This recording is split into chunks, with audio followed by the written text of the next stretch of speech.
Well.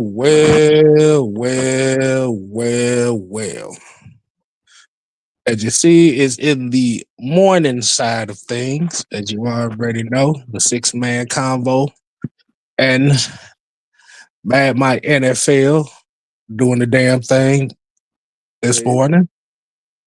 Like I said, man, got a good conversation coming for y'all this evening, right before you get on your lunch breaks and all that stuff. You know how we do. It's your boy K Styles, aka the Six Man. And on the screen left, you know him as Mad Mike Sports, aka the Senator. Rise, young Skywalker. Rise to your graves. Doom, doo, doo, doo, doom, doom, doom, doo, doo, doo, doo, doo, doo, doo. For my Golden Axe fans back in the day, you would know that theme song from a heartbeat. Oh yeah. Hey man, so as you already know, man, we got Thanksgiving coming up tomorrow, so we will not. So the convo has been pushed to today, combining with this show. Like I said, we give a shout out to the people that's in here right now as we speak. We got 25 in here watching.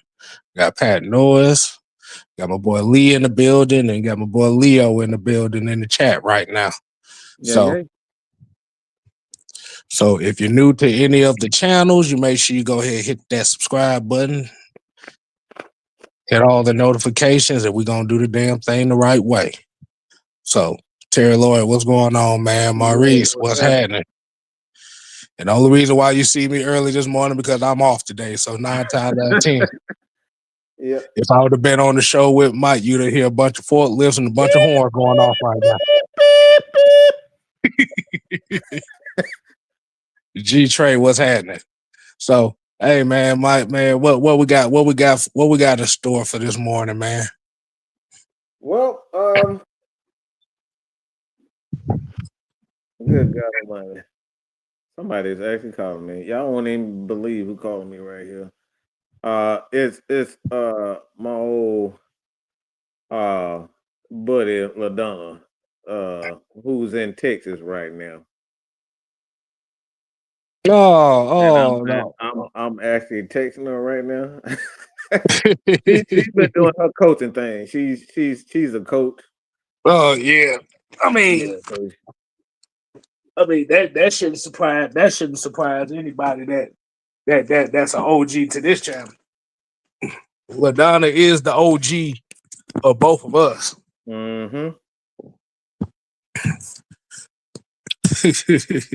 All right. So man, Mike, what's going on, man? How we doing, man? Man, this has been an interesting thing. So the conversation, because we like conversation.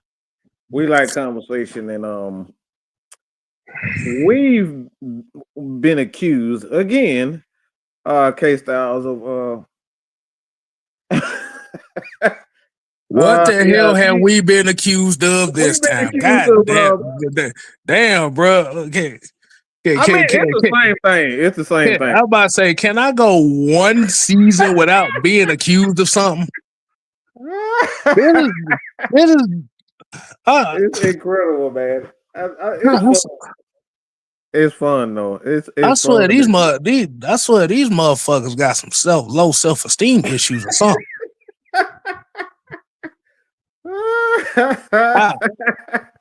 Lord, it's fun, man. It's fun.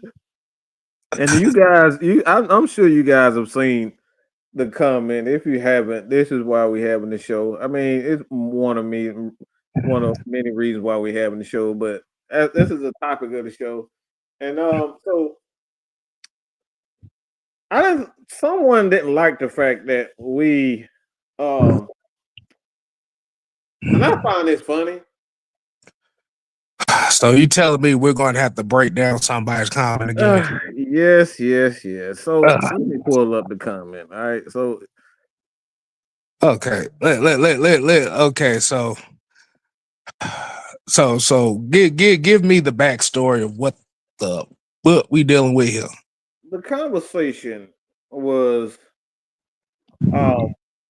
due to the fact that we I don't even like I hate even talking about this because I just find it stupid because the video in itself was um based on Michael Penix. Obviously Raheem Morris as well as Zach Robinson. And the conversation was, well, he basically told me to stop spreading lies. Is this another goddamn Raheem coming at us again? Okay, so he basically telling you to shut up, right? So this, Yeah, told me to shut up because he didn't like who is how this people that's talk about saying this? This is Samuel Davis. Yeah. So this is another one of these niggas telling you to shut up. Okay, Yeah, tell me to shut okay. up. Where haven't we heard this shit before? Mm-hmm. Been hearing this shit for 4-5 years now. All right, so go ahead, read the comment, Mike. We gonna go ahead and break this down on what's going on. So again, this is based on the video that I made, and I thought it was obviously clear. I thought it was clear about what we stated, but the comment says basically, do I have any evidence that they're quote unquote sabotaging? So And this is that's just so this is the sabotage conversation. Yeah, I didn't post. We haven't posted any evidence. And he stated, "Where's the evidence? You didn't give us any information," which is funny because I could have sworn that we've been having how many post game shows have we had all year, guys? Okay, so this is going to be going into our 11th game. So yeah, it's been so far we've had 11 post game shows. 11 post game shows. So in 11 post game shows and 11 halftime shows, we haven't shown any evidence. Do y'all agree with that? If you agree with that, if you disagree with it, look, throw some ones if you agree with it, throw some twos if you don't agree with that. We haven't submitted any type of evidence. So and he says you didn't give us any information. You just did a lot of cursing and a lot of hollering, and you can't speak for all the fans. Hold on. Okay, so let's stop right there. Okay, so it says, where is the evidence? Mm-hmm. They give us any information. There's a contradiction in that right now. There's a contradiction already at that. Mm-hmm. Because the information that was brought upon is the same information everybody's been fucking speaking of, ironically, the last 3 or 4 weeks. And not just Mike. And not just Mike. But there's a lot of people in this space that have been speaking of that same evidence of quote sabotage and inconsistencies. So he's already told a lot. Well, like you said, this is Samuel Davis. I haven't seen him on none of the post game shows. I've never seen him on any of the shows. So it's already in bad faith. Okay, so let's keep going. Said you did a lot of cursing and hollering, and you can't speak for all of us fans. That's very interesting because a lot of fans are really speaking of the same tone that we're doing right now. That's funny in itself. The thing is, I don't have to speak for the fans. That's why it's called Mad Mike Sports. It's called Mad Mike Sports and not Atlanta Falcons fans of all creeds, races, ethnic backgrounds, anything. So hold on. So let's say you say you can't speak for all the fans. That's where he already fucked up at. Yeah. And T. Lewis that too. T. Lewis said, and that's we actually I submitted a video on the originators of 680. The fans saying to themselves like there was malpractice and they don't believe that there's a relationship between Zach Robinson, and Michael Penix. They said Mm, it themselves. mm. So we've already established the fact that this is Rahimothy. Mm-hmm. Yes. So he's already established that he is a Rahimothy, and let's keep going. Are they going to run 13 personnel when Drake London comes back? I'm not in love with Raheem Morris. I never act like that for. See. This is where he fucked up at, because he Mm-hmm. contradicted himself already. We just halfway through the goddamn comment. Mm-hmm. Mr. Tactician, bring your ass in here if you ain't got time, all right? Lord. What? See. This is what LT always talk about. You destroy your point at the same time while making it. Yeah, he talk. Look, you talk too much, and you never shut up. You never shut up. This is talking too much. When you put too many, the statement was again that there has been sabotage. But you see, And like I said, and these are talking points that's coming from your favorite publications, which is 92.9 The Game, mm-hmm, 680.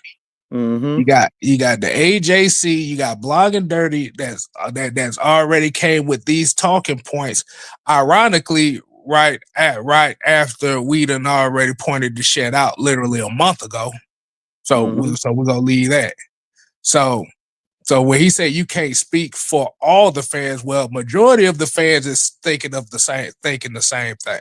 Yes. So my question to Mr. Samuel Davis is are you going around saying this to everybody that's already talking this talking point? Mm-hmm. Or are you specifically coming at us? Or are you coming at you in particular?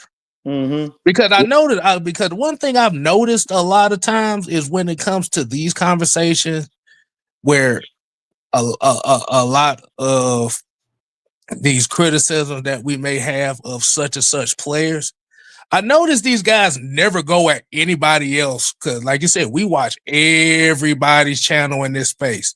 And I've Mm-hmm. never seen him do this to anybody else, but he decided to use you. Yep.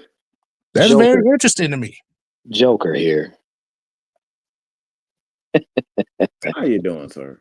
I'm doing wonderful. It seems that we have Sammy Davis Simpleton on the screen.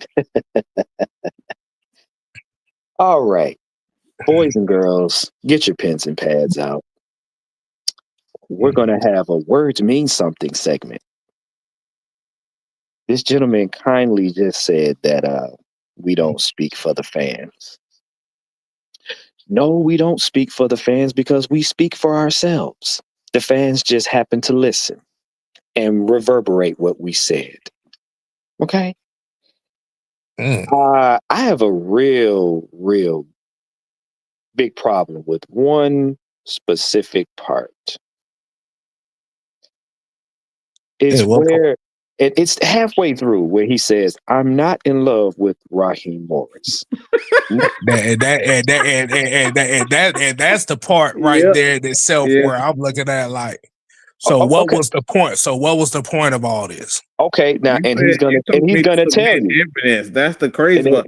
And then you combine that with I'm not in love with Raheem. I never asked you if you was right. I said you were in the video. I stated that you were a Raheemist. Yes, he is. But here's why he tells you that. He said, "I'm not in love with Raheem Morris, but you can't tell me that Michael Penix has no say in how the offense is run." He doesn't, because he's a rookie quarterback and you have a rookie play caller with a head coach. Here's where you get that wrong, Captain Goofball. Quarterbacks don't coach themselves. I want y'all to pay very close attention to what he said. He said, "But you can't tell me that Michael Penix has no say in how the offense is run." Yes, he does. He can only tell the head coach what he likes. The coach has the final say in how it's run. That's where you get it wrong. And then he turns around and tries to flip it and said, "If you were a lawyer, I would fire you." First of all, you probably don't have enough money for counsel. Second of all, there's not an attorney that's going to take this case and defend you with it. They would get disbarred. And then he doubles back and says, I know you want Raheem Morris fired, but the truth be told, unless you're in the building, you don't know Jack. Well, actually, again, I do have information. We'll see, and here's proof, because there's sources that are letting stuff out now about who's responsible for this debacle. Yes, and I got, and we told you back in September, I got hold of information from a very credible source. Right. That I will not. So it's funny how you know who we talk to. It's funny how. Oh, by the way, we got two. Excuse me, one. We got two. I actually got, and a person that he's affiliated with us. He got a hold of some information on top of that. So, Mr. Samuel, sir, yeah, we actually do talk to people that are actually in the building and have been in the building and have been a major part of the organization in itself. So we do have hold of certain information. Well, and see, we're not calling him Samuel. He is Sammy Davis Simpleton. That we're not doing that, because first of all, I looked at the first line of this paragraph and he talking about, where's the evidence? You didn't give us any information. No, you just didn't pay attention. Mm-hmm. Then you say you just did a lot of cursing and hollering. That's the only thing you paid attention to. What? God dang it, Wondre. And then now I'm going to do my Johnny Cochran impression. Then the fourth line says, you can't speak for all of the fans, which you were wrong at that. And then he tries to sound smart and says, are they going to run 13 personnel when Drake London comes back? First of all, we don't know when Drake London's coming back. Second of all, you can run 13 personnel with Drake London because he's a capable wide receiver. He's not limited to just 13 personnel. They ran 13 personnel to make Kirk Cousins look good. If you know football, then you would notice. And, hey, happy Thanksgiving to you too, man. Tremaine Freeman, appreciate you. Yes, my brother. But they don't pay attention. When he comes back, you can run 13 personnel with Drake London. You would only thing you're doing is you just have an extra tight end on the field. And one of them could be, because you got to think, either one or two of them are going to block. The other one's going to be a decoy. So most likely Drake would probably go out on a route where he'll get coverage taken off of him and get the ball. So yeah, you can run 13 personnel. It's not uncommon. It's just the fact that you're trying to prove Mad Mike wrong by rambling. I mean, some of y'all just want to know what talk sounds like. I'm sorry. I'm sorry. The biggest question that comes down is when he said, well, they can run 13. Will they run 13 is the question. That's the fucking evidence right there. You gave me a goddamn ham sandwich, a whole croissant, and a goddamn a whole big bowl of goddamn cereal. And I like my cereal with I actually like Raisin Bran. We talk about you gave us all of that on a silver fucking platter with that statement alone right there. Will they run it with Kirk? That right there is the fucking evidence, moron. Yeah. He didn't say they will. He said they can. Mm-hmm. Can is a probability. Like I said, can is a probability. It's not a solidified thing. Well, this is who I'm referring to. Certain people in our group got a hold of certain information. So shout out to LaTravis Griffin, aka LT. Y'all see his videos on the channel each week. But he got a hold of some information, and like I said, we definitely get the information. See, y'all are mad because we're in the circle. Y'all are looking at the circle. That's the difference. But are they going to run 13 personnel when Drake London comes back? Possibly. But the thing is, at this point in time right now, number one, we don't know when Drake is going to come back. Number two, they can run 13 personnel with or without him. It's not a stretch. It's not a stretch. The fact is, are you going to pay attention when they do it? Mm-hmm. Doesn't matter if they're going to do it. Are you going to pay attention when they do it? Because apparently they did it in his past game. So, I mean, if you're going to troll, at least be consistent on your thought process. Like I said, this name, I've maybe seen this name maybe twice in the last 3 years on anybody's channel. But you Let's notice, just keep it real. but you notice, it's amazing how they come out and they try to trash Mike on a game that we won. But you never see them come out on the games that we lost when their God, Rahimothy T. Jones, decides not to coach. It's only when we win and now it's some shred of light that he may be stuck here for the next however, then y'all come out. Y'all want to pull your skirts up when Raheem kind of do a little bit. You know what? You are an official glazed ankleite. because just by reading this paragraph here, like I said, my take on it is fuck you, Mike, and fuck everybody else that's involved with you. That's pretty much what all this say. Because he is what we call the typical Rahimothy. This is the Atlanta Rahimothies. This is him. Can you explain? Like I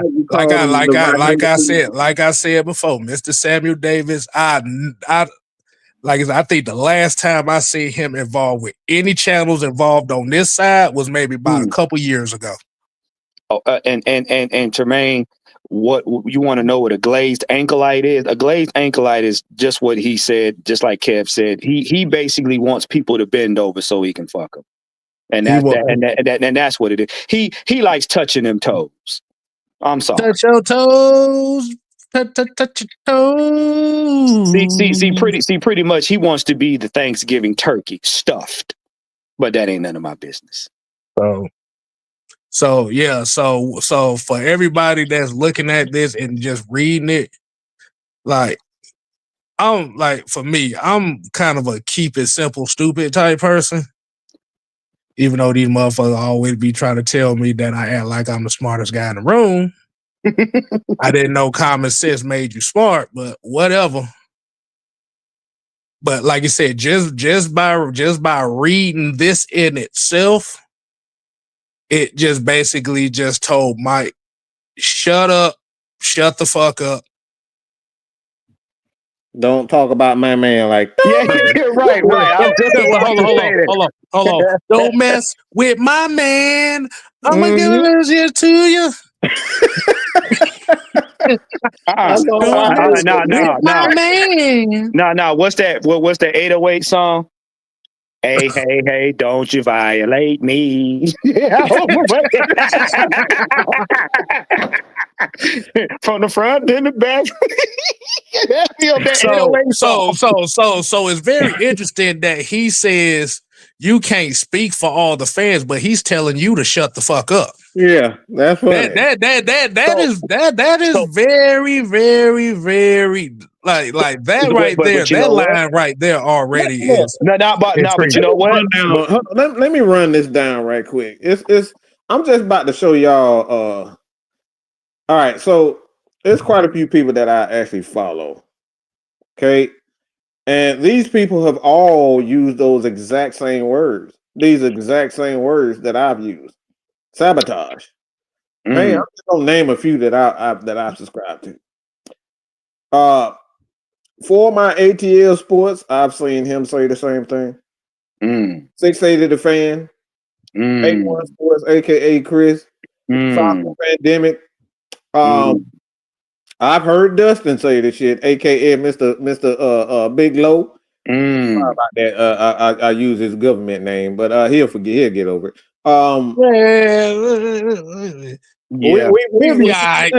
Everybody know his name. Everybody know it. It ain't a fucking secret. I've seen Atlanta, obviously Atlanta Falcons Nation, I've seen Locked On Sports. I've seen the Falcoholic. I can just keep going on and on. And Smitty, But what? I've heard everybody say, "All right, why the hell are we doing these types of things?" Brian Finneran, I played the video Monday. He Mike, said, "Why aren't we?" You believe? He said, "Do you believe a 26-year-old athlete playing quarterback can't hand the ball off and run play action? You really believe that?" This is a guy that played football himself, and he has these questions. So, but Mike, remember now, I said it week 3. I said it week 3. Sabotage. I said it week 3 because that game looked awfully doctored. mm-hmm. It looked awfully doctored. So basically, when you hear the sabotage talking point, all that predicates to what Juan's been saying since week 3. Yeah. So they basically took his talking point. Yeah. Mm-hmm. Yeah, because nobody was saying it. Nobody was saying it until I said it after week 3. And here's something else. Here's the question. It's not Mike don't speak for the fans. Are you speaking for the fans is the question. There you go. Nah, it ain't about us. Because if you're saying Mike don't speak for the fans, apparently you must be sticking up for everybody else. And I didn't know everybody appointed you as the representative of the entire fan base. Well, but I have it on good authority that we've been a lot of people, even in this chat right now, they said we rock with y'all because y'all say what we're thinking half the time. So, Mr. Samuel, we actually do speak for the fans. Okay, maybe not you, but we do speak for the fans. Sounds like Mr. Samuel's part of the 80%. That's what it sounds like. Yeah, it sounds like he's part of the canker sore community. That's what it sounds like. What the fuck is that one? Yeah. I.e. a cold sore. He's part of the canker sore community. It's probably about 80 y'all motherfuckers that's stashed in a room with I hate Mad Mike posters all on the wall. And y'all like them collection agents. Anytime they can't get you to pick up the phone, they pass it to the nigga on the left. So basically what you're saying, Juan, is this is a representation of the fuck Mad Mike. The fuck Mad Mike sports. Yeah. They got autographed hats. Right now they got the autographed Christmas sweaters. They sitting in a room on their computers back to back talking about, well, Mad Mike didn't respond to this. Well, say this about him. Yeah. A bunch of collection agents.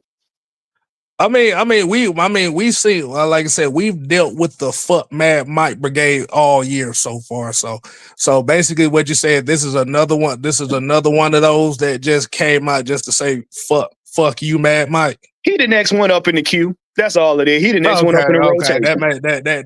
That sounds right. Sounds right. Yeah, he trying to get his a year in commission, so he the next one up in the queue. Maybe you can get Mad Mike to jump off a cliff.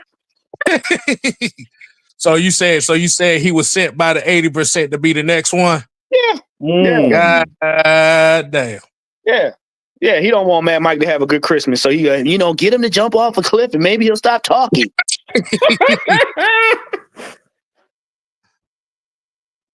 I find it hilarious how some are playing blind like there's no evidence when the quarterback alignment for the Falcons offensive chart exposed coaching malpractice clear as day.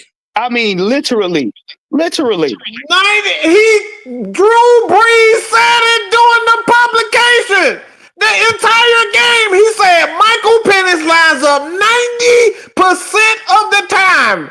Okay, I'm talking about 90 plus percentage, and then you see a game against the New Orleans Saints, and we're running 13 personnel in max. Single back. No, single back. That's the thing. Single back. Yeah, and if you go back and look at the way they played, as wonky as that game was, that game plan was surgically done to highlight Kirk Cousins. And here's the second thing that you should pay attention to. Kirk Cousins never scrambles outside of the pocket. Mm-hmm. If you look, he didn't even scramble outside of the pocket in that 509 game. He stayed in that pocket 95% of the time. He may have stepped back or maybe moved to the left or to the right, maybe once or twice. That man did a whole Lamar Jackson impression, to include shouldering the dude into the Saints crowd. Now, ain't nowhere in the world you gonna tell me that's by coincidence. Mm-hmm. And then come back on the thing, talk about, well, I just gotta show him how to be tough. No. So basically that was a shot at Michael Penix then. Yes. Pretty much. Yep. Like as broke down as I am, you should be able to run outside the pocket. So basically Kirk Cousins called Michael Penix a bitch. Pretty much. Hey, Mike, go ahead and get those super chats right there, right quick, man. All right, we got T. Lloyd right here. He said, "This, let's be real. Even with 13 personnel, Kirk Cousins did not look good, but Raheem, act like he was the second coming of Tom Brady." And that, oh boy, my goodness gracious! Did we say exactly that, T. Lloyd? You been fucking watching us? Yeah. Yeah, we said the same thing. That's why when we heard the press conference, I kid you not, T, boy, we said the exact same thing. The way Raheem was gushing all over that man, and then we got OG Sammy said him downstairs showing him right. Some bear. So let me ask you this question. So let me ask y'all this question. So is the parameter of how good a quarterback is for a lot of these folks is solely based on if they beat the Saints? No, that's what I want to know, because my thing is too, on top of that, what type of evidence do you need to determine whether or not if there's not enough evidence to suggest a guy is good or bad? Like what does it cost? Yeah, I can tell you. I can tell you it's simpler than you might think. It's simpler than it ain't got nothing to do with QB IQ. I want to hear it, because the thing is they keep telling me there's no evidence, but what evidence do you need for it to be legitimate? Because y'all, a lot of them base good traits off of a quarterback based on how many highlights they can put up. I'm starting to think what Kev just said about the Saints. I think that is the barometer, because it's because it's interesting to me that literally right before this game, the majority of these motherfuckers out here was so apprehensive about everybody, Raheem, Kurt, and all this shit. But we whooped the Saints' ass, and now all of a sudden Raheem Morris is the greatest coach in Falcons history, and Kirk Cousins is the second coming of Jesus Christ. Because of why? Because why? Because the Atlanta Falcons gave y'all some highlight reels. How long have we been waiting this season to see a touchdown pass? How long? How long now? We're 11 games in, right?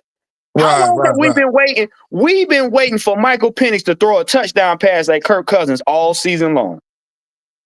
They want highlight reels. It goes back to my old saying. Y'all want bragging rights and highlights. Kirk Cousins threw 2 touchdown passes. That's a highlight. So essentially right now, Michael Penix is getting the same Matt Ryan treatment. Desmond Ritter. Yes, because Desmond Ritter, Matt Ryan treatment now. He's not putting up enough highlights for this team. Because remember, go back to when he first got now. Look at now. Mike Penix haven't thrown a lot of interceptions. He hasn't thrown a lot of interceptions in his rookie year, which is good. Made a lot of mistakes. That's the crazy part. Yeah. Okay. Now let's fast forward that. He's run in for 2 touchdowns on his own, which blew everybody out the water. Especially the one where he stretched. He's put himself on the line for a touchdown, but we have not seen him throw an 80-yard bomb touchdown yet, have we? No. Right. So that wide receiver can't get open. That's why. Right. But he did throw a touchdown to Drake, right? Remember when they had to go back on the play? It seemed like Drake didn't have a problem with him, and neither did Kyle Pitts. But what did I tell you about Darnell Mooney? I said Darnell Mooney does not like a gunslinger because he's not used to the speed of the throw. Kirk Cousins throws floaters, which gives your receiver, a slower receiver, time to react. He don't give you time to react. If you notice, Kyle Pitts and Drake London had to speed up their reaction time. When he got that ball out, they had to turn around and catch it and be gone with it. So they had to speed up with it. Darnell Mooney Darnell Mooney ain't been speeding up nothing. Darnell Mooney and Ray McCloud were good for going across the middle and catching floaters and sliding on the ground with it. I can attest because I played 3 positions. I was a wide receiver, cornerback, and quarterback. So I can attest to throwing with a guy that has a bigger arm. You really have to exert more energy as a receiver to kind of catch up with the passes. So a guy that actually float the ball in the air, that's a whole lot easier than a guy but at the end of the day, you're a competitor. You're supposed to challenge yourself. And this is why I'm looking at Darnell Mooney. I'm sorry, he's a fraud. Yeah. He's an absolute fraud because there's no reason why Michael Penix should stop you from becoming a better wide receiver, because look, at the end of the day, you're supposed to adapt to every situation. Right. It ain't nothing. It ain't no conversation that Mike Warren can't get into. And when it comes down to the sports, right, and the Atlanta Falcons, we can talk without cursing, and we have, but they don't bring that up. But they highlight every time that when we have these we have these conversations on the heavy hitters. So we got different styles of conversation every Wednesday. Right. Every Wednesday. Let me ask you this. Hear yelling, screaming, and all that. Hold on. Before you get to that one, we got Rashad in here, man. What's going on, Rashad? Hey, what's up, fellas? How's everybody doing? We all right. We doing good, man. Well, to give my 2 cents on this, man, it's pure sabotage, man. And anybody that can't see that is lying to themselves. But I understand that we're dealing with a fan base, man. Some people within this fan base, they lie to themselves so much to the point where the lie becomes the truth. That's what it is. Because ain't nobody can sit here and tell me that you couldn't see a difference against a team at one point was 2-8. Come on, man. You mean to tell me you wait until week 11? Week 11 with 6 weeks left in the season to now all of a sudden want to open up the playbook? It is funny because come on, man. You mean to tell me you start running 3 tight end sets, heavy run sets, Pitts is starting to get the ball even though he had drops. You mean to tell me that you open up the whole playbook against New Orleans of all people? Where was this 10 weeks ago? I can tell you where. What have I been saying? Every time you play a familiar team, you have to be unpredictable because you play them so much, you're familiar. You basically know the little ticks that they do. This was to save Kirk Cousins' image and Raheem's ass, because why would we go into New Orleans playing like we did the previous 10 weeks? They would pick us apart even with that shamble of a crew that they have. So what did they do? We're going to play like we should have been playing the last 10 weeks, unpredictable. So we're going to do some shit they ain't never seen us do in a while. That's not on tape. But as you can see, that's accepting mediocrity. You wait 10 weeks to finally do something. You wait until, again, like you said, Raheem is just doing that to save his butt. That's it. That's all. And it's like, it goes back to what we've said for the last 2 years. Raheem was the wrong hire for this football team. But nobody wanted to listen to us. I mean, because AFN has been right about everything at least 80-95% of the time now. It's just the fact is, every single time someone loves to say that we don't know what we're talking about, and we're all in our feelings and we're cursing. They can't say that we're lying. They could never say that we're lying. I don't give a fuck if you care. I don't care. I don't care if you don't like. And the whole point of the whole point, and this is why I want to smack every last one of these stupid Falcons fans that say, well, we need a nice quarterback. We need a nice head coach that has that's good with his players. For fucking what?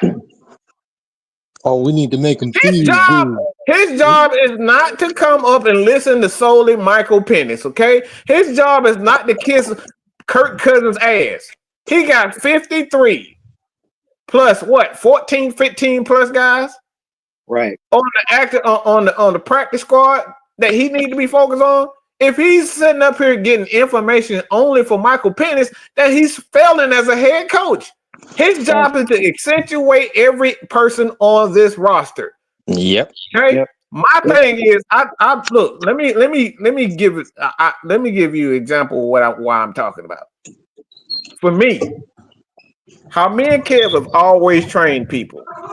The first thing we say is, bitch, don't come in here with no fucking attitude. You come in here with attitude, you're not gonna last. They gonna smoke your ass. These fans are gonna smoke you.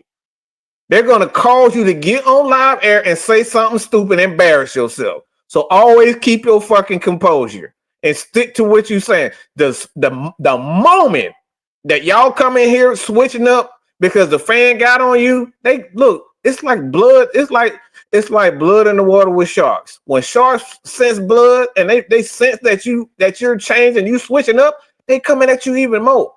So if my head coach is only listening to one person or listening to the media because they don't like his tone, he's done. This is exactly what happened to Arthur, and this is what's going on with Raheem right now. And let me get this super chat in him. They happy now. They have tape to actually look at. Right. Let me ask you a question, and let's go back to what you were saying earlier, Mike. Where did Darnell Mooney come from? Chicago. Okay, who was his quarterback at the time? I mean, Mr. Justin Fields. Okay. Justin Fields. By the way, he kind of fell off good graces. I don't know if that's where you were going, but No. Justin Fields ain't a gunslinger. He's a floater. No. He throws that bitch just as hard as Mike Penix. That right there, I do know. Okay, well, I stand corrected. But here's the deal. Why you can't catch it like that from Penix if you were already on a team that had a gunslinger? But he fell off good graces. That's where I was going with it. He fell off good graces when he fell off because the quarterback before him, who would that was? Mr. Trubisky. Mr. Trubisky. And Trubisky, I wouldn't necessarily say he was like he doesn't throw as hard as Penix or Justin Fields. Or Justin Fields. Right. So Justin Fields, he throws, like I said, everything hard, just like Penix. But the thing is, that's why Mooney fell off as far as the receiving his favorite targets in Chicago, and then you come to Atlanta, he plays well with Kirk Cousins. He doesn't do well with quarterbacks that are gunslingers. Right. And that's my point.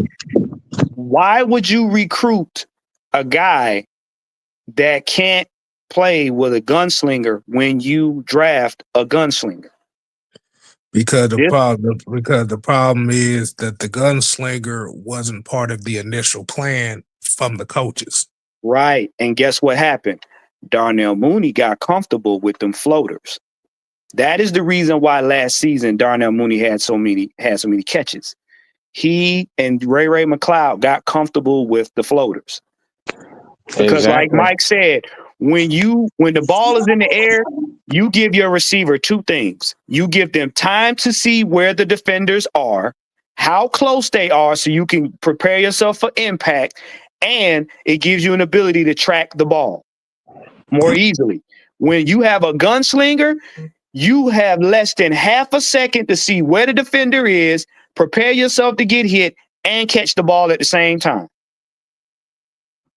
So you have to speed up your own reaction time to make up for the lag that you would normally have when you're looking. Because the biggest thing you got to do with a floating ball is you just got to track it right, so that you don't miss step. But when you got a gunslinger, you got to run route, turn around, catch, boom, and protect all in one motion. So anywhere where your head is not in the game, that's a drop ball. You either getting hurt by the defender, or it's gonna pop up and it's gonna be a pick six. What's going on, Don? What's good, y'all? Hey man, what's going on, man? Go ahead, get what you thinking about this conversation right now, man? Well, first off, I want to give all the glory to God. And amen. Second thing is, I love everybody on this panel. Everybody on this panel is my brothers for life. Oh my God, Jesus Christ! Don about to say something ignorant. I know he about to say something ignorant. Look. He started off with the Bijan Robinson playbook. Like I know. He's singing all up. Y'all don't know me well. It's Thanksgiving Eve. Thanksgiving, my favorite holiday, y'all. Come on now. He's not lying, y'all. I mean, yeah. We know. Mm-hmm. Anyway, as I was saying, but as far as we talking about getting another quarterback for the 2026 season, and that's the conversation.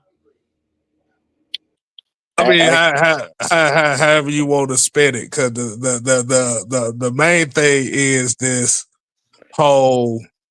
Well, they want us to shut the fuck up about criticizing Raheem Morris conversation, because the comment you see on the screen is basically what it's saying is like, shut the fuck up about talking about Raheem Morris.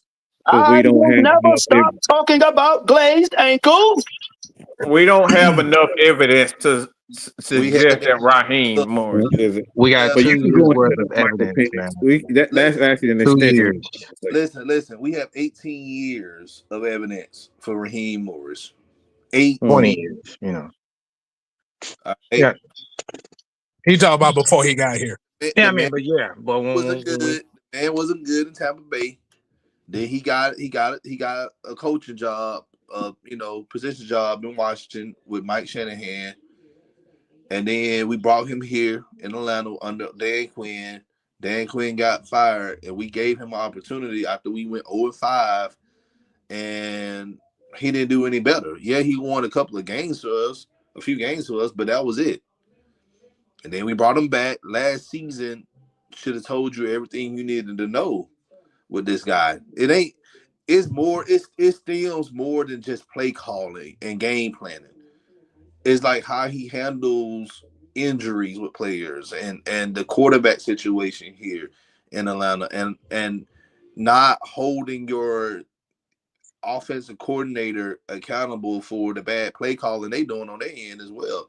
This is why we say Raheem is not a good leader. He is not a good head coach. He may be a good position coach or defensive coordinator, and that could be argued. You can argue that. But for the facts of everything I just said about him being a leader, being a head coach, good head coach in the NFL, he's not that. He's not that. Can he be that one day? It depends on if he want to make the changes to do that. Anybody can change to be a better person, or be a better employee, or be a better parent, but they gotta want it. Do Raheem want it right now at this time? I don't think he do. What's up, LT? Can y'all hear me? We can hear you, We man. hear What's you loud happening? and clear, man. Go off. First of all, I wasn't even gonna come on here until Don got on here with that bullshit. He could have left that intro alone. Secondly, for Man, shut your saying ass with that bullshit. Food ain't bullshit. I got to agree with the Thanksgiving. Boy, look, never mind. but for saying people saying we don't know anything, better check our track record. We got plenty of videos on several channels. You better know it. We know what the fuck we talking about. We don't say stuff half-assed. And I'm here to tell you, if we ever been wrong, is at a 2% chance that we was wrong. We always on point with our situations, whether it's through reliable sources or our own homework that we do. A lot of y'all Falcon fans don't do your own homework. We do our own homework, so we know what the fuck we talk about. Don't never disrespect the unholy alliance.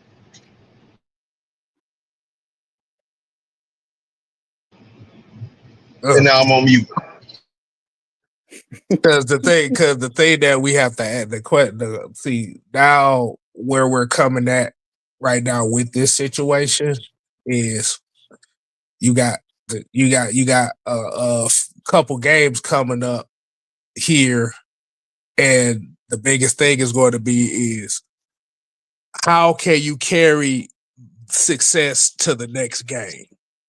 And if you look at a lot of the track record of this season so far, we've only done that once, and that was Buffalo going into Washington.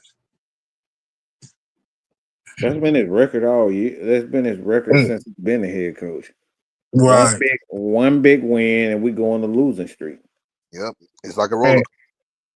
And like you said, the thing is that, and going back to this comment right here, it says, are they going to run 13 personnel when Drake London comes back? That's a question. Like I said, that's a question that you need to ask the coaching staff in itself.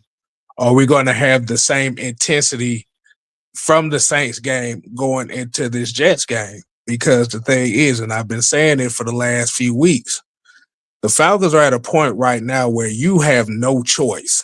Ain't no, I hope they win. No, you have no choice. Because the thing is, I don't want to have to rely on the NFC South to be on a slide in order for us to get there. If we want to get there, we got to take care of our own business. And it goes back to what Don said about him being a position coach, defense coordinator right now. This is why the head coach is the overseer. That your team takes on the personality of his head coach. We've said, like I said, everybody has said the same thing about Arthur Smith. Everybody said the same thing about Dan Quinn. Everybody said the same thing about Mike Smith. Said the same thing about Jim Moore Jr. Same thing about Dan Reeves. And the biggest problem that we have right now is a consistency problem. Now, like I said, we can sit here and we could tear the New Orleans Saints out the frame, but let's just be honest in that conversation as well. Saints missed 2. They had 4 red zone opportunities and only got 3 points. So we took advantage of those mishaps. Mm-hmm. Are we gonna go into this Jets game with the same intensity and taking advantage of the same opportunities? Because now you put yourself in a situation where you did something that we haven't seen all year. And we pretty much did what we had to do. Can you push it to the next game? Because the thing is, what nobody wants to see. Nobody wants to see us dominate the Saints and then all of a sudden come out the Jets and then look like shit. They got 2 wins on the season, y'all. They had 1 more win than we had, and we're praising that. So let me ask everybody a question on that though. And this is serious because, like I said, just last week, the majority of the fan base was questioning everybody on this damn team. Raheem Morris, Zach Robinson, Kirk Cousins, Michael Penix, and all that stuff, right? Am I correct on that? Because that's a lot of stuff that I've been seeing. I mean, Yeah. you're correct. No, you're correct because we've all had these conversations many a time. How is it that this fan base can say they don't like certain people accepting mediocrity? But yeah, you're getting giddy over a team that at one point was 2-8, now 2-9. Like, come on, man. I got a better Everybody- question. I got a better question for you. I got a better question for you. How many first down do you think who won the first down war between Saints and the Falcons? I think it was The the Saints. same. It was the Saints. The Saints had 11 first downs. Okay. They had 19 total first downs. We had 13 total first downs. Do y'all understand what that means? They were 5-16 on third downs. We were 3-12 with Captain Kirk on our team. Let me say that again: 3-12 on third downs. And this is the guy that y'all said fixed everything. And you tell me with a straight face, you motherfucker, with an ER on top on the back, fuckers. You want to tell me that there's no evidence that Raheem, Zach Robinson don't know what the fuck they doing? Okay? The time of possession. Does anybody know what the time of possession? Who won the time of possession with that? I think the same. The The Saints. Saints! Motherfucker! Okay? That's what I said. Let me tell you one more done before you go. Who won the penalties? We did. When? We had 9 penalties today, for motherfuckers. You trying to tell me that Kirk Cousins is the answer when he was 3-12? Come on, bro. Like, see, this is when ding dings belongs in your pocket. Okay, put this shit in your pocket. Okay, put it in your pocket because you having it between your legs ain't working for you. You motherfuckers don't know what. You have no fucking clue what to do, what to look for. But what I Y'all find have interesting, no idea what to look. The evidence is right there before you, and you have no idea what to do with it. but what I find interesting about it is right before the game, it wasn't really no flair behind this game, even from our side of things. It Look, wasn't a the lot of bar is flair. so low. The bar is so low with Raheem to the point of like in the fan base, they because of the culture, because of we doing it because he black, the bar is so low for him. Okay, you win a game against the Saints. And I'm like, this rivalry ain't like it used to be. It ain't like with Drew Brees and Matt Ryan. We both teams trying to fight to win first place in the division to get to the playoffs. I heard the commentator say, hold on. I heard the commentator said yesterday, whoever win this game take the rightful right to be third place in the damn division. I'm like, bro, that ain't even nothing to brag about. We bragging about third place. We bragging about fucking third place. Third place. So the question, so your question, Don, is okay, he won. You won a game. This is a game that you're supposed to win. Like I don't reward. This is how I am. I don't reward people for doing shit they're supposed to do. It's an expectation. The expectation is you're supposed to beat teams that are below 500. We're not on paper. We're not a below 500 team. Go ahead and ask the question, man. no. So basically, so like you said, it just basically just come down to the point where like you said, the culture in itself isn't about winning. It's about representation and it's about symbolism. It is. Mm-hmm. Rashad, no. Rashad, no. I'll let Rashad talk about that part. I talk Mhm. about it all the time. It's not about production. It's all about symbolism. Everybody gets so caught on the presentation instead of the actual body of work. And we've all said this for years. Everybody in this city loves to talk about, well, we want to win. No, you want to be entertained because all this symbolism, what has it done for this football team over the past 60 years? Not a damn thing. And you don't have not one single solitary Lombardi trophy at Flowery Branch right now. That trophy case is still empty because of symbolism. Let me ask So y'all something. Let me ask y'all something. When asked the question, when Raheem was asked the question about why he didn't run 13 personnel, do you think it was necessary for him to bring up the fact that Kurt was much more uh comfortable running, or do you feel like that was like it was an unnecessary shot? here's my Because the thing on question, that. Here's my thing on that. If that was the case, we would have been running 13 personnel last year. mm-hmm. Mm-hmm. We didn't run 13 last So, year when Kirk Cousins was starting. I got a question for you, then, Kill. What's up? Did Raheem purposely sabotage the season last year for a moment like this year? No question.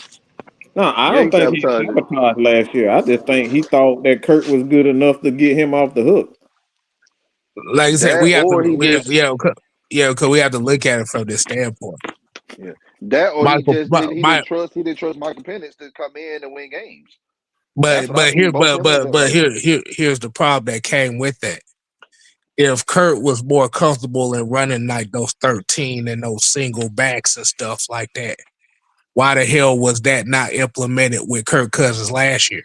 This Cause you year, he did, played against did the Dolphins and we didn't do it you, There you you go, did you Mike. did We didn't even do it against Miami. Mm, you did as ran the pistol with Kurt all last year. yep. Right.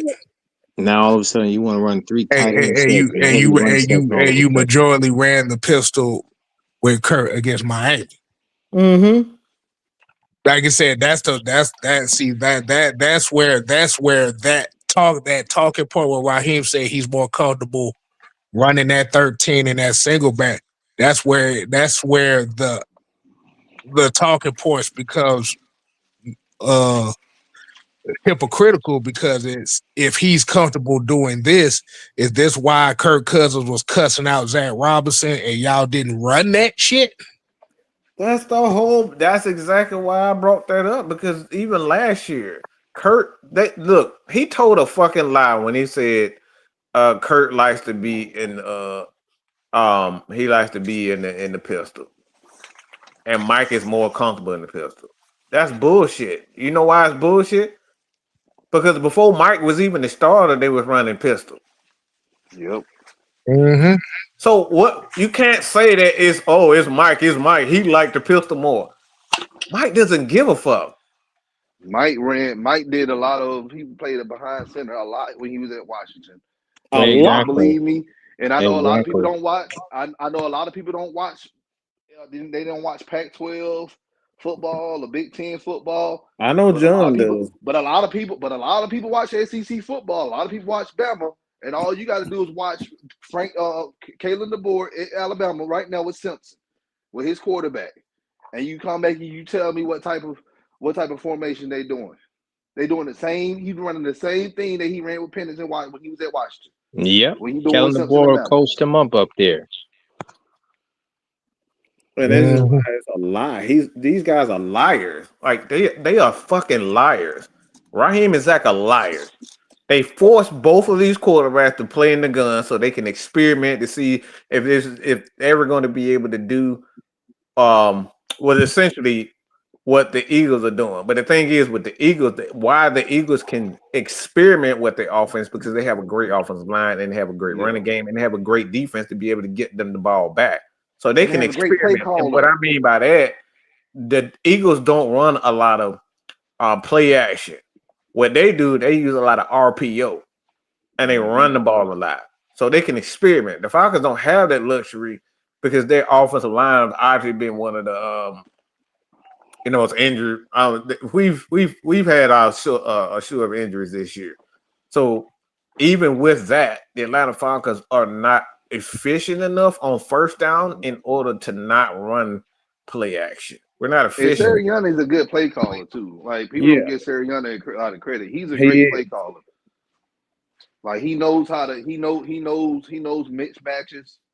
One thing I know about Sirianni, he excels well watching film. Yes. He's gonna expose the weakest players on your team, and he's gonna continue to go do that the whole game plan. Look what he did with Philly. Look what he did with Kansas City last year with their defense.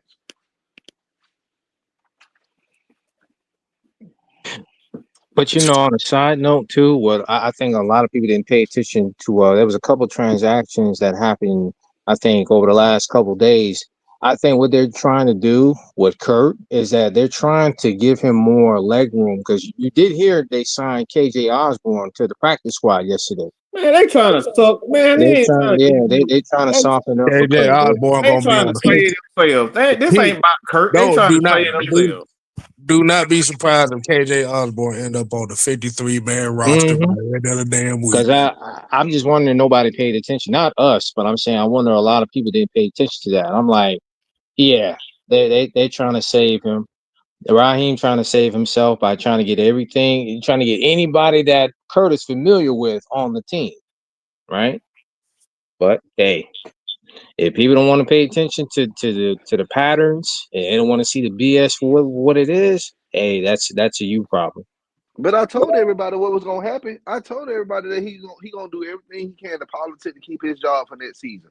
He's gonna lean very heavily on Michael Penix's injury and he wasn't consistent enough. We got Kirk because I'm telling y'all what's gonna happen. If we end up winning 2 or 3 more games, end up winning 2 or 3 more games and miss the playoffs, there's a very good chance that he'll still be here next year. I'm telling y'all what I know. Do I want that shit? No, I don't. But he's going to do the same thing Dan Quinn did after that 2019 season. He's going to cry and complain and be like, well, I had injuries and da this, da that. And Dirk, it was his first year with the offense. So I'm telling you. Basically, what he's trying to do is he's trying to complain about I can't coach with young players. That's what he's trying to do. Yeah, you don't need to be coaching this team. But that also makes our point even stronger, because if he can't coach up young men, then he doesn't need to be a head coach. Because it goes back to what we said about how. Hold on. I gotta stop you right quick. I gotta stop you. Let me tell you, motherfucker, something right now. Okay, the gun base formations are always going to be at the bottom of the map, and that goes from the late 80s. Hold up, damn it! I gotta give people some game, because they under the impression that being in base formations. What I mean base formations, that means anything that's not shotgun. Okay, base formations have been on the decline for almost since the 80s. That's almost 40 years or so, close to 40 years.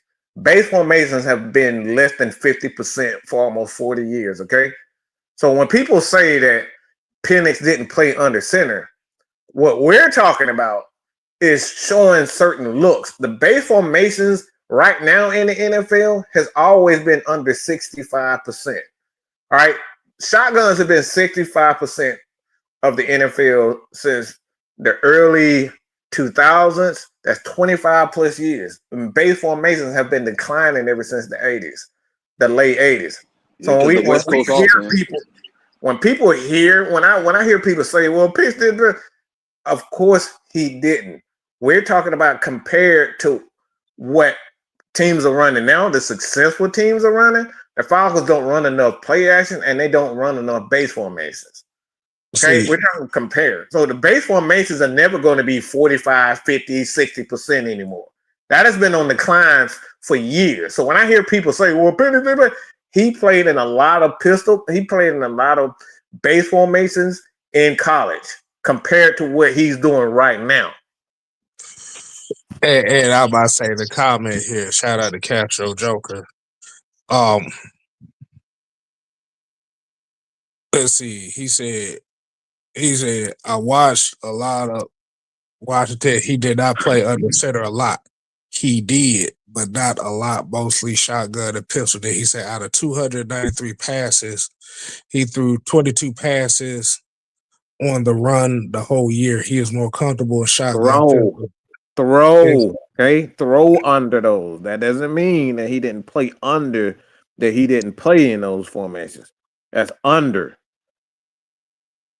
That's just what he passed for. And that's what we're trying to get people to understand. It's not necessarily all about him throwing out of that.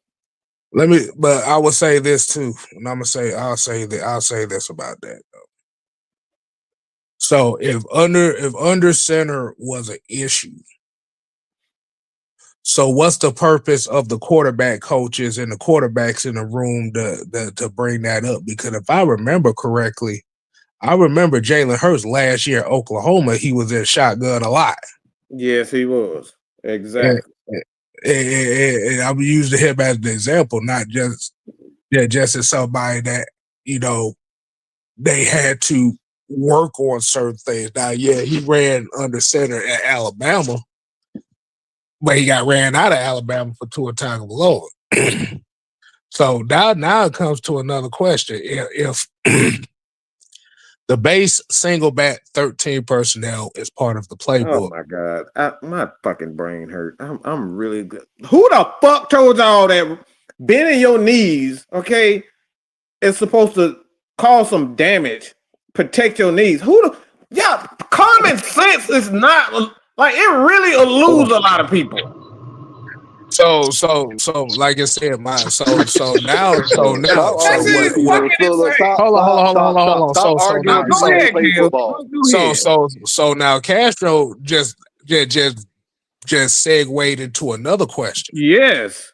The other question is, so if the under center part of it is a problem, you got two questions to ask.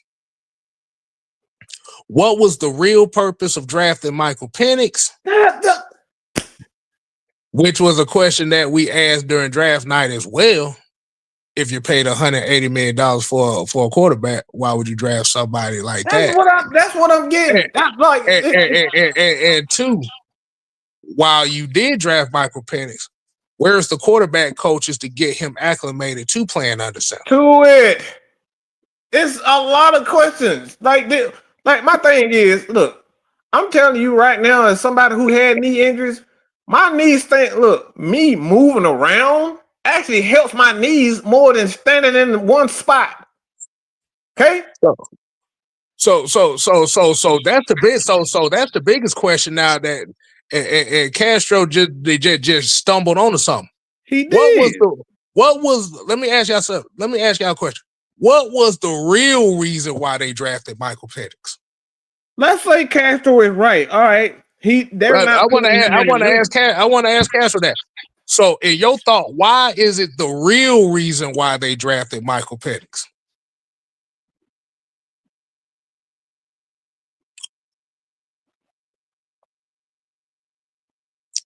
If the under center thing was an issue, you didn't bring in no coaches to really work on it.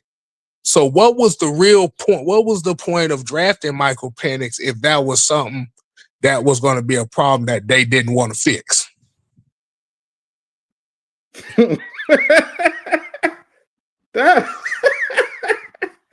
I want to hear that's a very legit question. What was the real reason why they drafted Michael Penix?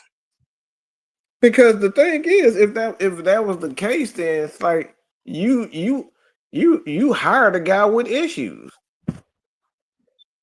Because my thought process is, if that is the case, let's go with Castro's case. So if that is the case, it goes right back to the symbolism argument. They drafted Michael Penix because the motherfucker was going to relate him to Mike Vick. So And Sarah basically, Pickens. Mike Penix was supposed to get your Michael Vick rocks off. If we're going up to that standpoint. So basically, a lot of the people that's complaining about Michael Penix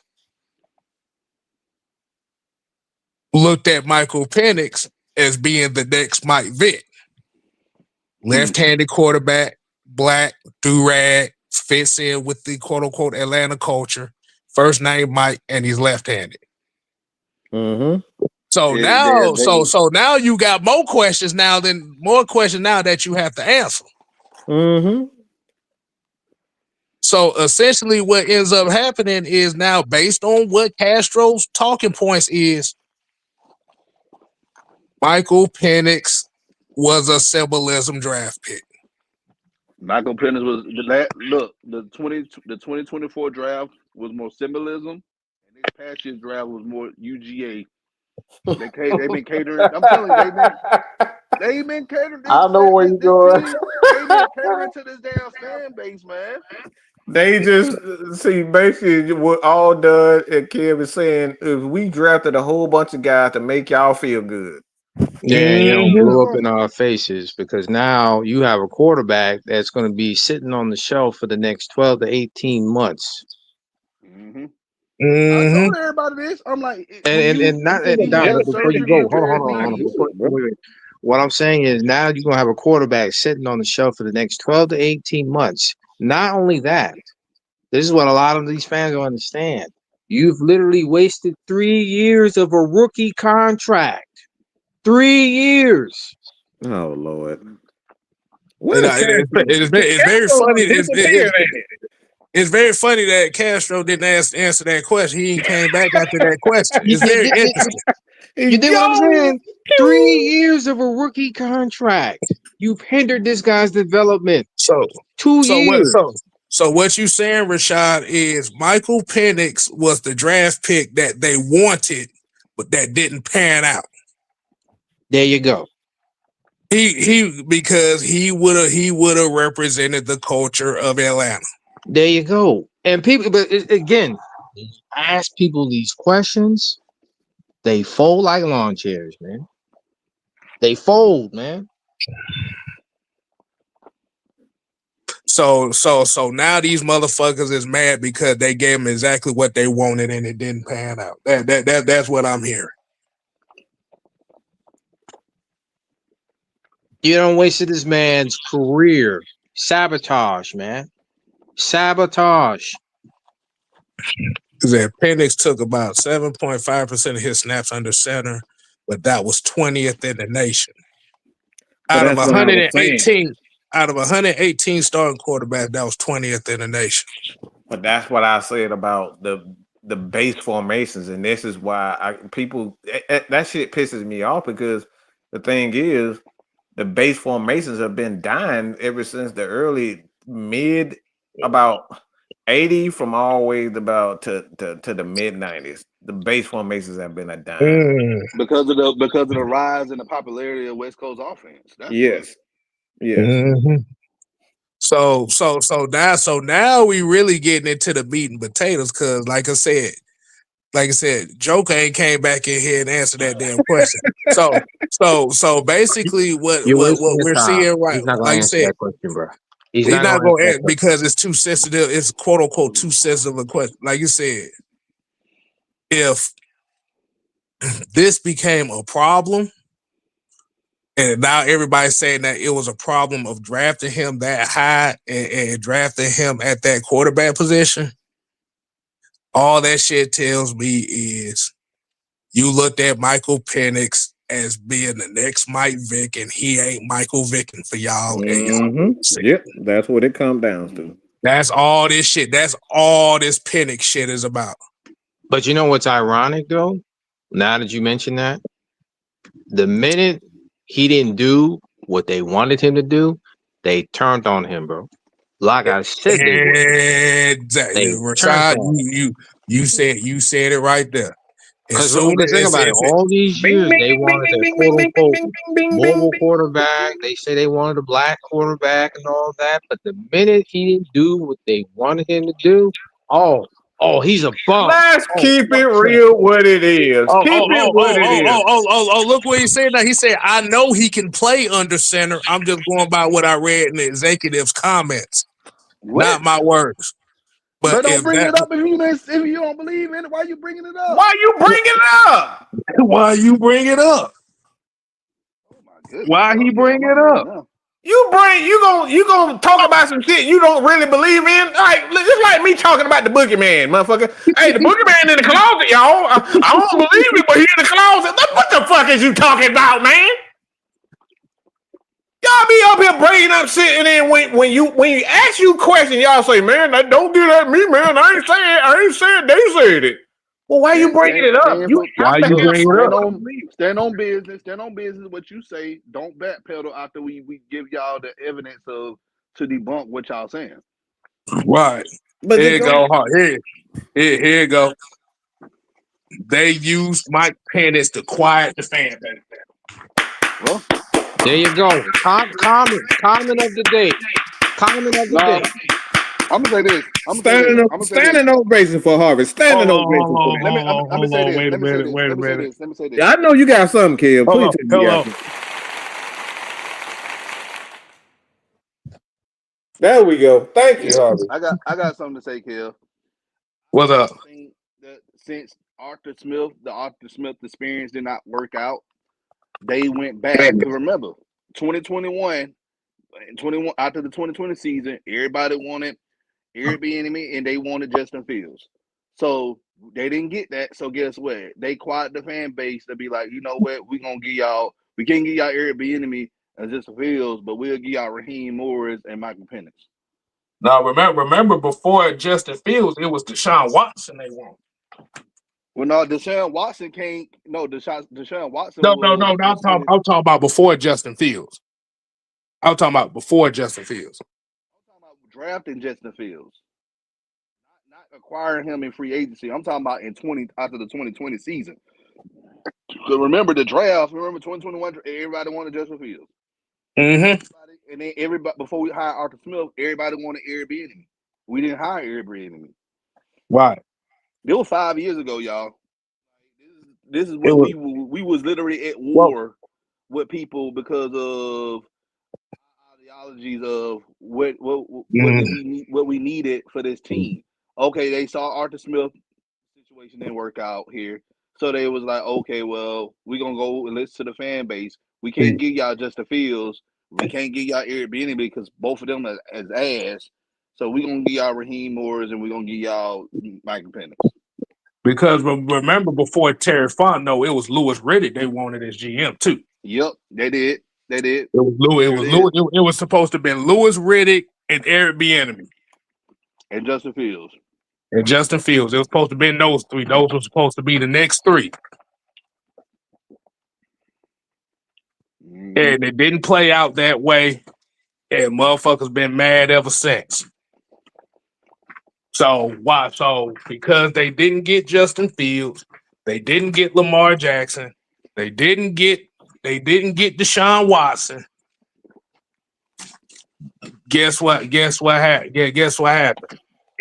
It got to a point where they had to appease them somehow, and all of a sudden, boom, Michael Penix. Michael Penix was a city hire, was a city draft. Based on what Castro just based on just what Castro said, he said he answered the question. Yeah, you did answer the question, but you also answered the question, which led to another question, which means was Michael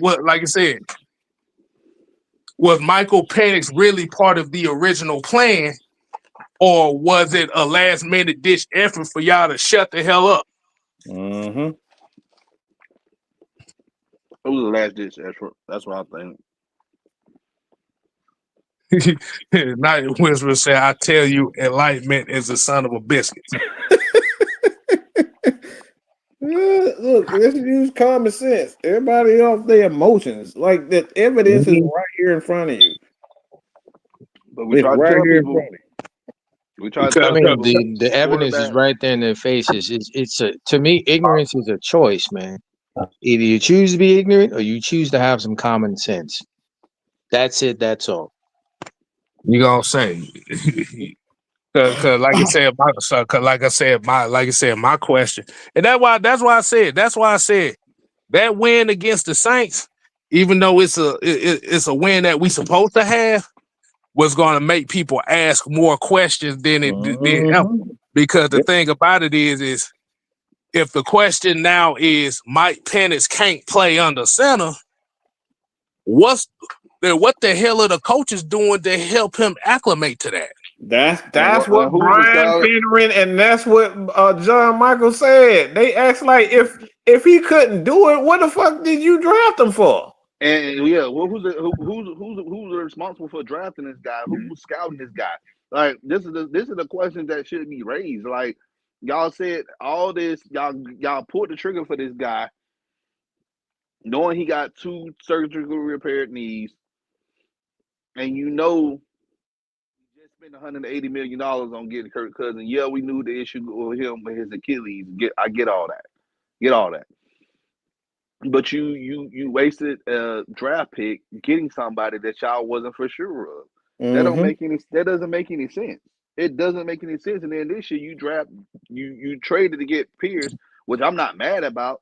But you put yourself in a situation for this year coming up, not having a first round draft pick, and now also we're going to be going into week 1 next year with a different starting quarter. This is our 5th year with a different starting quarterback every single year. That is crazy. I haven't seen this in a long time being a Falcons fan. We Woo. haven't seen Exactly. we haven't seen that situation play out since the early '90s. Yep. Even Mhm. And not the even thing early is, I think nineties. this will Like be our I eighth. never listen. I never seen a different starter each year for 5 years. Now every 2 or 3, okay, yeah, but 5 years. That's a long 5 years. That's a long time. Not Because I having remember Kevin, you said this consistency. would be like our almost eighth quarterback in 6 years. Am I 5 right? years. About 5.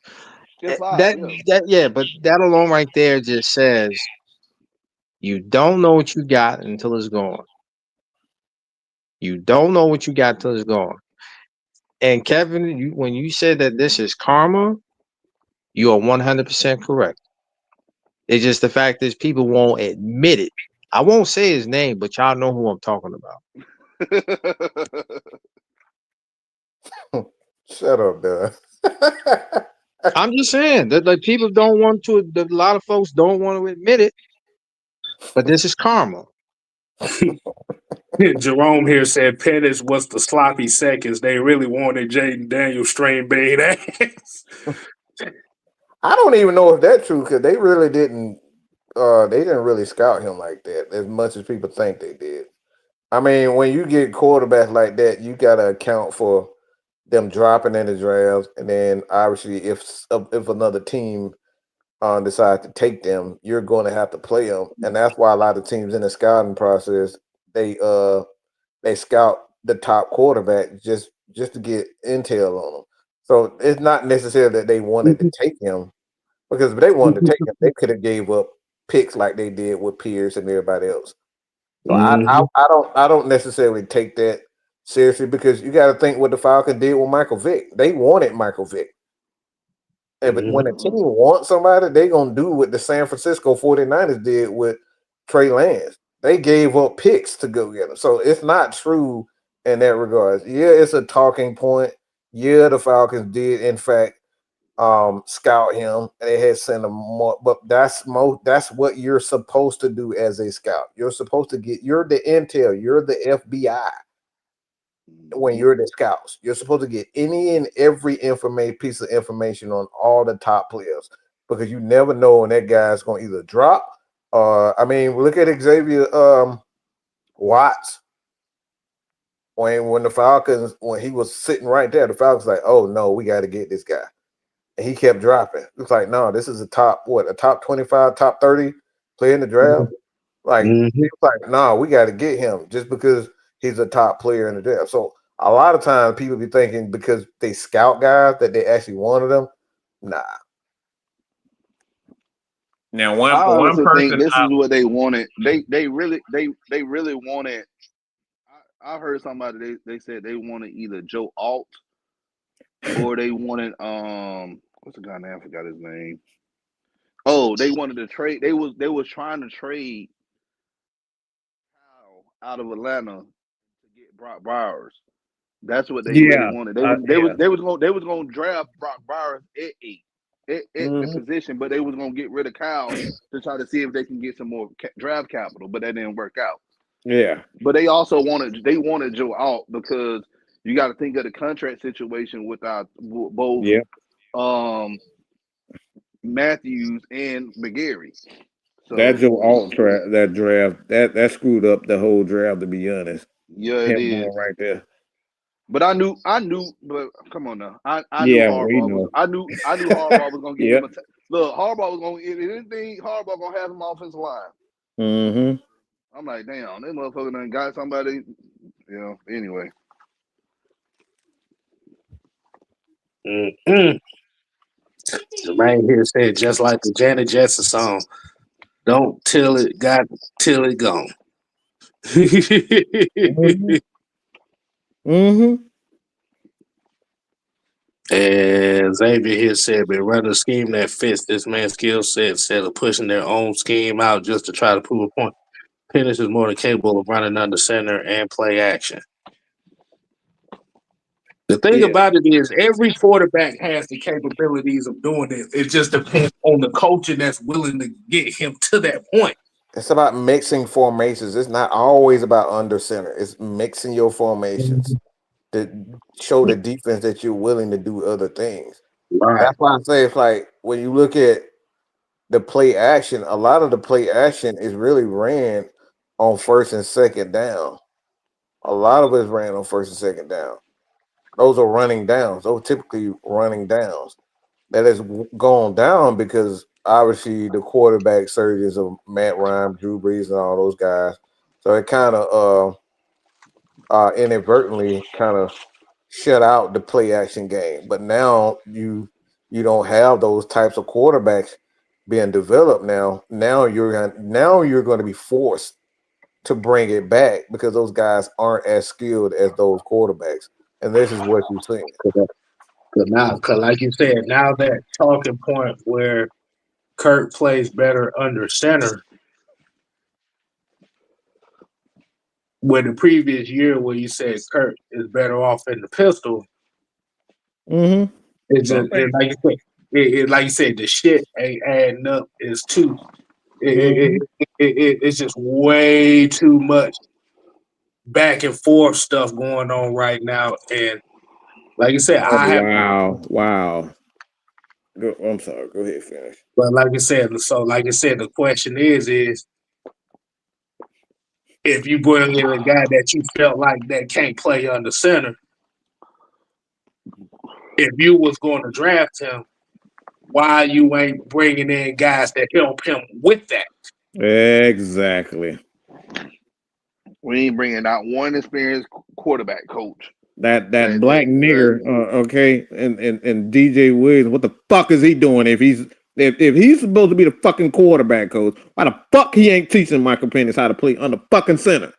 You know why? But fellas, what's our motto? You know why? What's the motto of AFM, man? I'm gonna be honest with you. You know why they brought in DJ? You know why Raheem brought in DJ Williams? I know. Go ahead, finish it. Because that's his DJ. Shut up. Oh my God! Shut up. But what I Shut the fuck up. What I was about to say was, what is our motto on this platform, man? What is the one thing we say about coaching? What's our motto, man? Good play. Like I said, goddamn coaching. What the fuck shit? I don't know. Y'all know I always say this, man. Coaching will make or break your fucking football team, man. Mm-hmm. And this is the problem. When you bring in coaches that don't establish a culture of accountability, you're never going to win anything. Look at what the United just did. They brought back Tata. Yep. Understand. They made a mistake by letting that man go. They knew they made a mistake. Yeah. You let go of somebody that brought you success. Oh, goddamn. Oh, shit. It just hit me like a ton of bricks. Who owned the Atlanta United? Arthur. Oh, goddamn. Oh, thank you, Jesus. Oh, he's thinking clearly, y'all. Oh, God. Oh, Jesus. Oh, goddamn, Jesus. There is hope. He said they say they're gonna use Tata Martino to bring back the people. Hey, goddamn. I didn't think. I just hope. I just hope this carry on to the Atlanta Falcons. I'm gonna just say that. But like I said, the thing is, at the end of the day, what we're looking at this whole situation here is how the season plays out for the Falcons. Like I keep saying before, it ain't no they got the win, they can't lose. You ain't got a choice. No choice. Yeah, like I said, I'm not sitting here like, okay, we got to win out. No, my motto is you ain't got a choice. None. Because what we're looking at, like you said, it's one thing to have a football team that didn't have the expectations of really winning a lot of games. That's one thing. See, we talking about that situation. If we're talking about a situation like that, it won't get as much of the scrutiny. Like let's say if Raheem, Zach, and all these folk came into the 2021 Atlanta Falcons, where your number one and number two receiver decided they didn't want to play for the team no more. You had no money. Mm-hmm. Your best offensive output was Kyle Pitts and a Cordero Patterson, who missed 5 games, by the way, that year too. Most people forgot about that part. Yep. And pretty much a makeshift defense that you just had to just skate by the season. Hopefully you didn't make yourself look worse than what you did. See, now Raheem Morris and Zach Robinson came into a situation like that. I think the backlash of it'll still be some backlash, but it wouldn't be as big of it what it is now. Unfortunately, they came into a situation where they knew the expectation was playoffs. And Raheem Morris, Zach Robinson, and just this whole coaching staff in general has underachieved. And they have underachieved so far. They got a slim chance of making the playoffs only for the simple fact that the division is tanking. It's falling by the wayside real fast. But anything can happen in 6 weeks, man. They may Anything look can at happen like in that 6 now. weeks. But And like Mark here said, he said we were supposed to win the division last year. AKA outrun the South. Yep. there you go. And it did not. And to add on to that, the rumors swirling about the hooded one, that 3 other teams, they said 2 teams are having conversations behind the scenes. A third team I is guess having a they said, conversation. oh Lord, Xavier let me talk about he had to get some shit out. Hold on, wait a minute. He hold on. I gotta read this. He said he had to get some shit out. He said something. Hold on. Cause he said he had to let it out. Hold on. He said, okay, it's true hypocrisy. They know what they're doing. I refuse to believe Raheem doesn't know football. All of a sudden, he's the head coach of the Falcons. He's trying to be innovative. Yeah, that. I mean, that. He ain't That's lying. exactly what He ain't lying. He's not lying at all. The first mistake he made was trying to bring in 2 coordinators that never did it before. That was the first mistake right there. That was the first red flag right there. You're gonna bring in somebody who's never done anything. And it's very interesting. It's very interesting you brought in the defensive coordinator, Jimmy Lake, who you had on your defensive coaching staff from the last place you was at. I didn't have a problem with Jimmy Lake because I remember him when he was at Washington. He was the head coach there, and even when he was a defensive coordinator before he was the head coach at Washington, because he was the defense coordinator before they bumped him to the head coach position at Washington. See what I just did? I mean, he was a good play caller. And he also developed a lot of players in the draft. Vita Vea played under Jimmy Lake.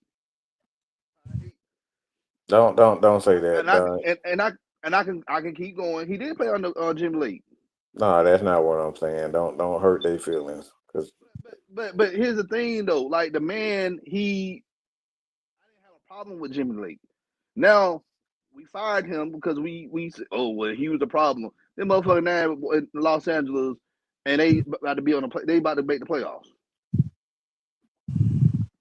Yeah, they 9-2 right now, I mean, and they're the top you team need- in the NFC right now.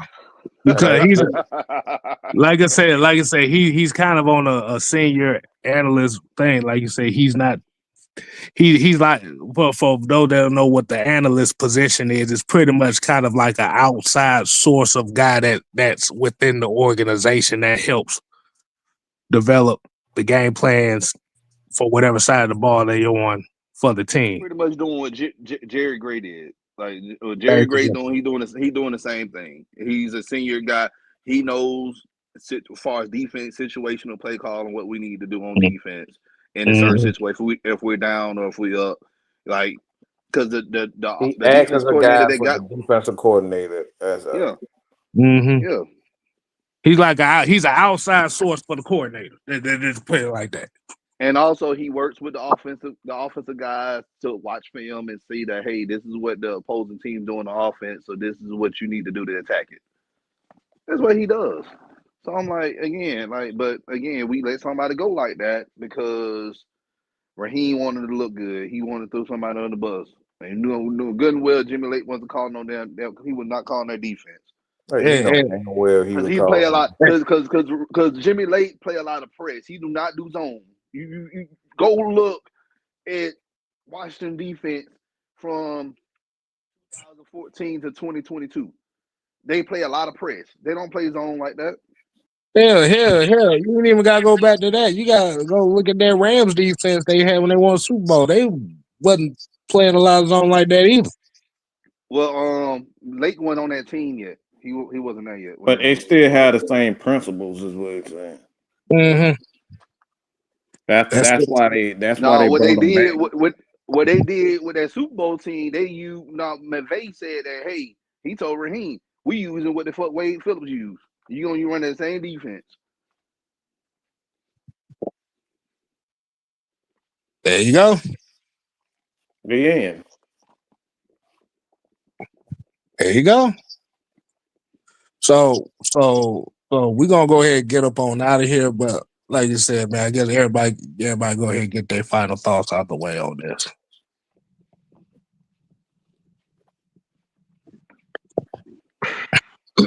What I can say, my closing thoughts. It to me, it's just time to start anew. It's time to really cut the dead weight and really put this organization in the right direction. Because you can't continue to do the same thing over and over and expect a different result. You just can't keep rehashing on like this team has to rid itself of, as Mike has always said. Y'all need to start quoting him when he says you got to get rid of the stench of 2016. You can't keep bringing people back from that year. That year is done. It's dead in the ground. You need new faces. You need a new voice. So again, I just don't see Raheem being here because anybody getting giddy over a 2-9 Saints team, man. Yeah, true. Everybody could say, yeah, you win as you get them, but if that's what you're going to settle for, then hey, I guess we don't want championships, huh? That's just how I look at it. Everybody say they want a Super Bowl, but hey, you ain't willing to bring in the people that could really make that happen. Actually build the team. Actually build the program. You know what I'm saying? Have some consistency for once, because over the last 8 seasons, you ain't had that. 60 if I really wanted to go there, but we got to make changes, man. Because at the end of the day, we want to see that Lombardi Trophy come through Peachtree Street, man. Because at the end of the day, once you win the first one, you'll never forget the first one. But we just need to bring the coaching staff in here that's gonna make it happen. It's never as good as the first time. Ain't lying about that. All right, man, you got another super chat right quick. Night Whisper said we're on the hamster wheel effect right now. Man, I mean, we could be, but the thing is we wouldn't be if y'all wouldn't stop trying to bring back Michael Vick. Get over it. And trying to get our games put on BET. Lord have mercy. This is boy. Not BET Sports. Not covered by Cam Newton. This dude, boy, I swear. Cam Newton and the analyst Cam Newton gonna be the new Chris Berman. And Ocho Cinco. Like, come on now. Anyway, I got something to say. I know we get up out of here. I got something to say, and it is gonna piss a lot of people off. But I don't care. I'm gonna say it anyway. Guys, ham is better than turkey. I don't give a fuck anybody think about that. Ham is always better than turkey. Oh my God. My dad wants ham. He don't want no more turkey this Thanksgiving, so I'm gonna just leave it like that. Like turkey, I don't care. Like, yes, you can fry it, you can smoke it, whatever, but ain't nothing better than some ham. Because when you eat ham and collard greens and that mac and cheese, oh my goodness, it tastes so much better. See, turkey. I eat both of them. That's me. I eat both of them, so I can't really speak on that. We actually have turkey and we have ham for Thanksgiving. But you gotta think about this though. Ham can go with anything for the most part. Turkey, it only goes well with the dressing. That's it. I mean, it just depends on how you cook it. Some people shit eat dry with fucking cardboard. So yeah, man, my shit don't be dry. Mine definitely don't. Mm-mm. You gotta brine it. You gotta look. If you don't want it dry, you got to brine it for 2 days. I'll be damned if sitting over here eating dry turkey. No, hell no. That's not happening at all. Dry turkey. I done seen people make dry turkey, and then all they put on there is butter and 7 pieces of rosemary. Like, dude, that's a big ass piece of I'm like, damn, man, I'd rather eat pine cones. Boy, I'd rather eat pine cones. No way. I done seen people put, well, we just using a little rosemary and some white wine. Yo, Y'all stop using. No, we ain't. Stop doing this damn. Stop doing this damn Food Network experiment.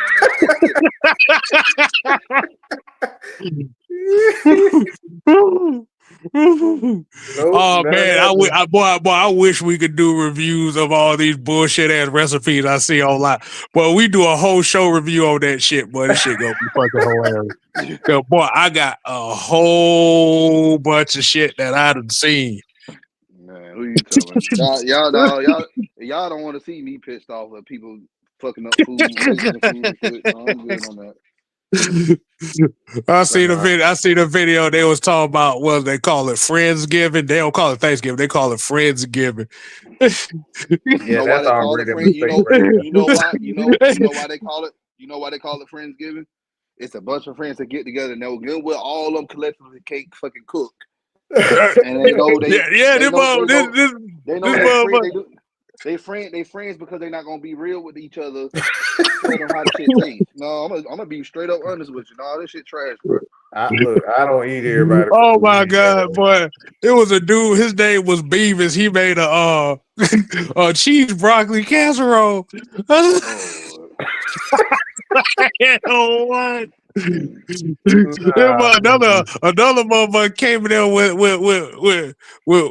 some beanies and weenies talking about some gourmet sausages and shit. I'm like, boy, you don't get the fuck up out of here. Man, we got anything to go viral these days, man. And the food don't even look good either, too. People gotta be honest. You gotta be honest with people, man, when it comes to cooking and stuff, because again, it's a health thing. It's a health thing too. I'm very picky with food anyway. Nope.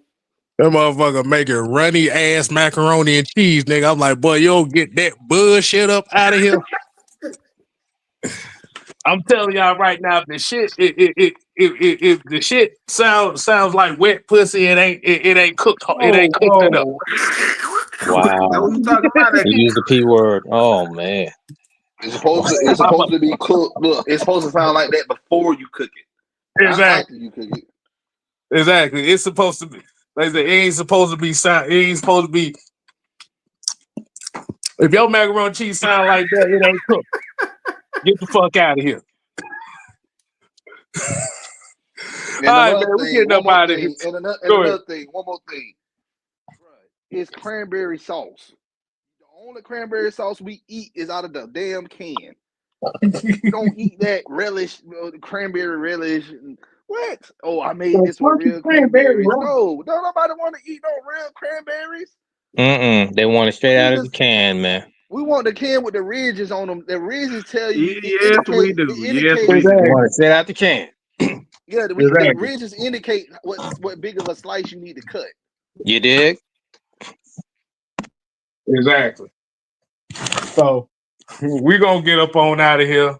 Like I said, man, you got Wicked Tea Wednesday coming up here at 5, and we also got the heavy hitters coming up tonight as well. 9 o'clock. 9 o'clock. You got Wicked Tea Wednesday with OG Sam at 5. And hopefully everybody have a great Thanksgiving tomorrow. Hopefully everybody got their stuff cooked. Ooh, yes, we do. 90% cooked by the end of the night. And until next time, people, we ain't here to play. No. We here to stay. Oh yeah, nigga. You ain't gotta go home. But you got to get the hell up out of here. Exactly. We out. Deuces.